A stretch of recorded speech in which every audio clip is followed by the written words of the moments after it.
আজকের এই দিনে প্রমাণ করে সাতিরচরের মাটি শহীদ জিয়ার ঘাটে। আজকের এই দিনে প্রমাণ করে সাতিরচরের মাটি জনাব হাসান হুদার ঘাটে।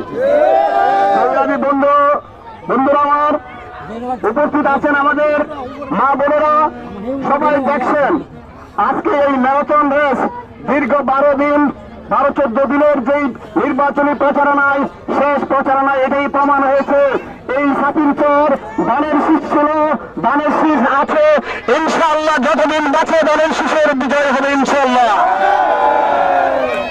প্যানেল আছে, কোন সে প্যানেল? 12 তারিখ কি দিব? 12 তারিখ আমরা কি দিব? বন্ধুরা, গত আমাদের যে শোডাউন ছিল সেই শোডাউনটাই আপনারা না খেয়ে শোডাউন করেছেন। আজকে আবারও না খেয়ে এই শোডাউন শেষ করতে হবে। আপনারা দীর্ঘ সময় আপনারা পরিশ্রম করেছেন। এই পরিশ্রমের জন্য আমরা আপনাদেরকে কিছু খাওয়াতে পারিনি, কিছু চা নাস্তা খাওয়াতে পারিনি, তার জন্য আন্তরিকভাবে দুঃখিত। প্রতিপক্ষ যারা আছে, প্রতিপক্ষের অনেক টাকা আছে, রাস্তায় ঘাটে সব জায়গায় টাকা বিতরণ করে। এই হাসান হুদার এই নির্বাচনী পরিচালনায় কোন টাকার জঞ্জলানি নেই, কোন সন্ত্রাসের জঞ্জলানি নেই। আগামী সুন্দর রাষ্ট্র গঠন করার জন্য ধানের শীষে ভোট দিয়ে যান। তারেক রহমানের হাতকে শক্তিশালী করার জন্য আগামী রাষ্ট্রনায়ক তারেক রহমানকে দেশের প্রধানমন্ত্রী করার জন্য আপনাদের যে সংগ্রাম, সাতিরচর থেকে কামরাঙ্গীরচর, আশুলিয়া,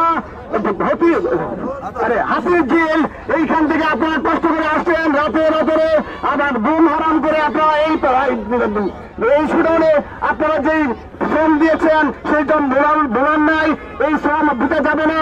ইনশাল্লাহ আমাদের 12 তারিখ শেষ দিন পর্যন্ত আমাদের সজাগ থাকতে হবে এবং এই আজকের দিন কিন্তু প্রচারণার শেষ তারিখ। এই শেষ তারিখের শোডাউনে আপনারা প্রমাণ করেছেন এই দেশের মানুষ এবং এর মাঝে ধানের শীষের ঘাটে আর দেখতে বিরক্ত করবো না। আমি সবাইকে ধন্যবাদ জানিয়ে আপনার বক্তব্য শেষ করছি। আর 1 মিনিট একটা কথা বলছি, যারা ধানের শীষের এজেন্ট হয়েছেন তো ওনারা কিন্তু এই এশার আজানের পরে 3 নম্বরের যে অফিসটা আছে সেই অফিসে উপস্থিত পাবেন। আপনারা যারা আছেন অফিসে উপস্থিত থাকবেন। আমাদের বেশি কিছু নির্বাচনী পরিকল্পনা এবং এজেন্ট বিষয়ে কিছু প্ল্যান এবং কিছু গুরুত্বপূর্ণ কথাবার্তা আছে, আপনারা উপস্থিত পাবেন। আপনাদের সুস্বাস্থ্য কামনা করে এখানে আমরা বক্তব্য শেষ করবো, এই সমাবেশ শেষ করবো। আসসালামু আলাইকুম।